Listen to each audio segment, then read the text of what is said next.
Last night, you replayed a conversation from 3 days ago. For the 47th time. You've already imagined 12 different ways tomorrow could go wrong. And right now, you're analyzing whether you should even be watching this video. If this is you, your brain isn't broken. It's actually doing something fascinating. But here's what nobody tells you. Overthinking isn't just exhausting. It's rewiring your brain in ways you never imagined.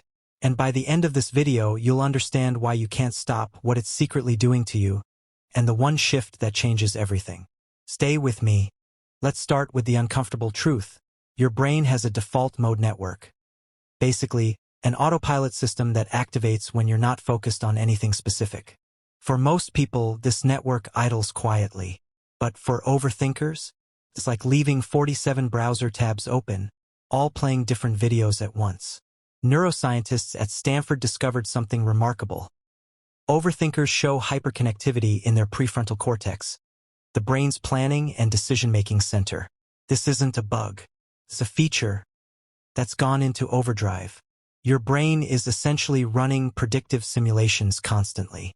While someone else orders coffee, you're running a mental Monte Carlo simulation of every possible social outcome, flavor, regret, and the barista's judgment of your voice inflection. Here's the fascinating part. Studies show overthinkers have enhanced pattern recognition. You spot details others miss. You see connections invisible to most. Your brain is solving problems that don't exist yet. But, and this is critical, this superpower comes with a cost your brain can't calculate. Let me show you what chronic overthinking actually does. Your brain consumes 20% of your body's energy despite being only 2% of your body weight. When you overthink, your brain enters a state called perseverative cognition. Repetitive thought loops that keep your stress response active. This triggers cortisol release. Not the acute run from danger kind, but chronic, sustained elevation. Research from Harvard Medical School found that chronic overthinkers show measurable shrinkage in the hippocampus, your memory center, and reduced gray matter in areas responsible for emotional regulation. Translation: overthinking doesn't just make you tired. It physically changes your brain structure. But here's what shocked researchers. Overthinkers also show accelerated cognitive aging. One study tracked participants over 10 years and found that chronic overthinkers showed cognitive decline patterns similar to people 7 to 10 years older. You're not just thinking yourself exhausted. You're thinking yourself older. And there's more. Overthinkers have a 73% higher likelihood of developing anxiety disorders and depression. Not because they're pessimistic, but because their brains never rest. Your mind is running an ultramarathon while everyone else is taking a walk. Here's something nobody talks about. Intelligence and overthinking are intimately connected. Researchers at the University of Toronto found that people with higher IQs and greater verbal intelligence are significantly more prone to overthinking. Why? Because smart people have enhanced cognitive capacity. They can hold more variables in working memory simultaneously. They see more possibilities, more consequences, more nuances. It's like having a sports car engine but being stuck in traffic. The capability becomes a liability. There's also something called the curse of knowledge. The more you know, the more contexts you can imagine. The more scenarios you can construct. The more you understand about how things could go wrong. Evolutionary psychologists suggest overthinking might have been advantageous for our ancestors. Those who anticipated threats survived. But in modern life, where most threats are social and abstract rather than physical and immediate, this system misfires constantly. You're not overthinking because you're flawed. You're overthinking because your cognitive architecture is sophisticated, and the world it evolved for no longer exists. Your intelligence isn't the problem. It's that your brain's threat detection system hasn't received the memo that you're no longer being chased by predators. Let's talk about the cruelest irony of overthinking. The more you analyze, the less capable you become of deciding. Psychologist Barry Schwartz's research on the paradox of choice reveals something disturbing. When people are presented with more options and more information, decision satisfaction decreases and decision-making time increases exponentially. Overthinkers take this to the extreme. You don't just consider options. You simulate entire life trajectories for each possibility. Should you send that text? Your brain instantly generates 8 different ways to phrase it. 14 possible interpretations the receiver might have. 23 potential response scenarios.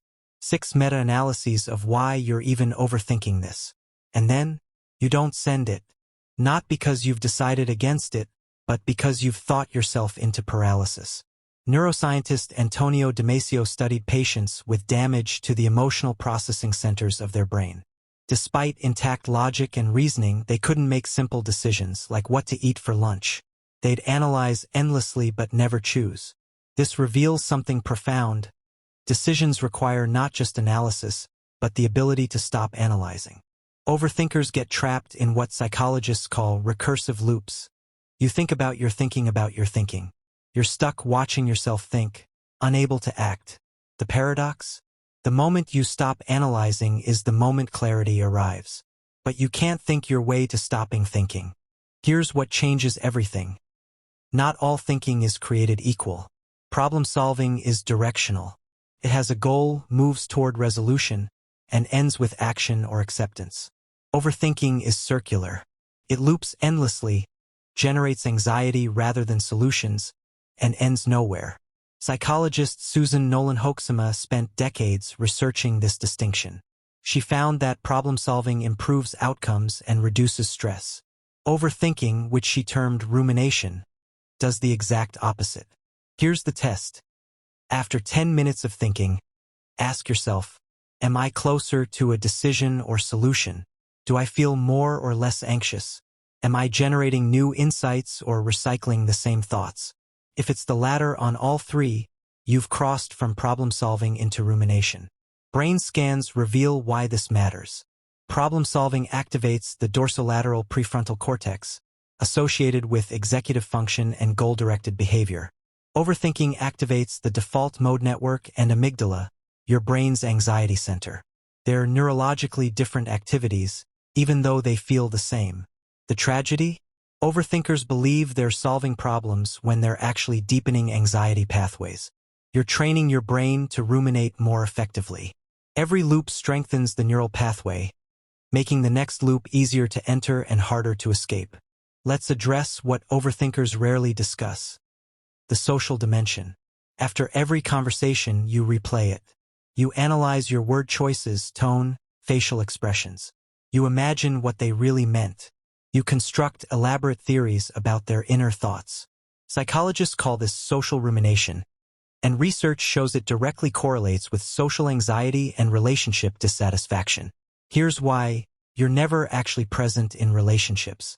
Part of you is always observing, analyzing, future predicting, or past reviewing. Your friend is telling you something important, but you're simultaneously wondering if you're making appropriate facial expressions, whether your last response sounded supportive enough, and analyzing the subtext of their word choice. You're physically present but psychologically fragmented. Studies show overthinkers are perceived as more distant and less emotionally available, not because they don't care, but because they're too busy analyzing the interaction to actually experience it. The most painful irony? You overthink because you care deeply about relationships. But the overthinking itself damages those relationships. You're trying to solve a problem you're simultaneously creating. Here's the truth. You can't think your way out of overthinking, but you can train your brain differently. First, externalization. Write it down. When thoughts loop internally, they seem infinite. On paper, they become finite. Researchers found that expressive writing reduces rumination by up to 40%. Second, the 90-second rule. Neuroscientist Jill Bolt Taylor discovered that emotions, when not re-triggered, last only 90 seconds. Most overthinking is repeatedly re-triggering the same emotional response. Notice it, name it, let it pass. Third, scheduled worry time. This sounds absurd, but research proves it works. Schedule 15 minutes daily for overthinking. When thoughts arise outside that window, postpone them. This teaches your brain that thinking has boundaries. Fourth, shift from why to what now. Why did this happen? Creates rumination loops. What can I do now? Creates action pathways. This simple linguistic shift changes neural activation patterns. Fifth, mindfulness, but not what you think. Not about stopping thoughts, but noticing when you're in observation mode versus action mode. The moment you notice you're overthinking, you've already stepped out of it. The goal isn't to stop thinking deeply. That's your gift. The goal is to direct that thinking toward creation rather than destruction. Your overthinking mind isn't the enemy. It's a powerful tool that hasn't learned when to rest. If you've watched this far, you probably overanalyzed whether you should.